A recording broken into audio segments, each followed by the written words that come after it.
यार कोरोना जी वैक्सीन जे बारे में कुछ चओ न। ॾिस हिकु गुड न्यूज़ आहे, वैक्सीन कुछ ई ॾींहंनि में अचणी आहे ऐं सभिनि खां पहिरीं सुई तुंहिंजे पिछवाड़े ते लॻंदई। घणे 10 रुपए मिलंदी? पढ़वी आया पिण ई शादी आहे 10 रुपए में वैक्सीन खपई। मुंहिंजो घोटु ट्रम्प त इलेक्शन में हारजी वियो, मां त हुनखे हाणे चई छॾियो मां तोखे छॾे छॾींदीमांइ, मां शादी तोड़ियां थी।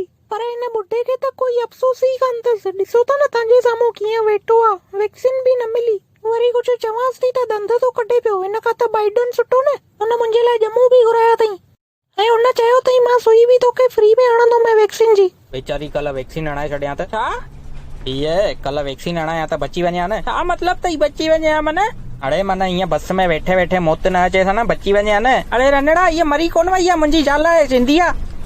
हिकु दफ़ो वैक्सीन खाली पास थियण जो असांजी चाइना जे पिछवाड़े में सुयूं ठोकण जो रिकॉर्ड तोड़े छॾींदमि।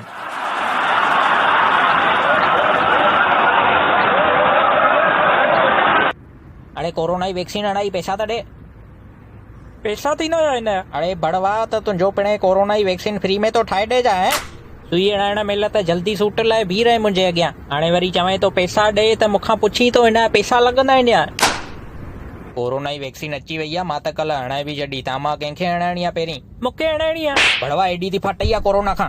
भाई विराटा हिन दफ़े मैच खेॾण में तव्हांखे मज़ो आयो?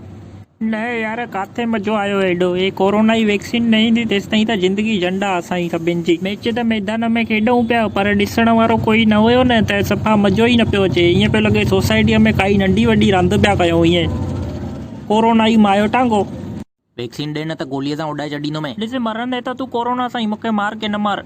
यार ॻाल्हि त सही थो करे कुते जो पुटु, छा कयूंसि हिन जो हाणे पाण? होॾे सॼी दुनिया वैक्सीन ॻोल्हण में लॻी आहे, तूं बोतलूं चाढ़। मां कोरोना खां बचण लाइ ई थो पीआं, कोई नथो रोके सघे मूंखे पीअण खां, सम्झई मुंहिंजी ॻाल्हि? मां त चवां थो तूं बि मूंसां गॾु अचु। तूं ई पी वेठो बोतलूं इहे, तुंहिंजी माउ खे चवांसि थो।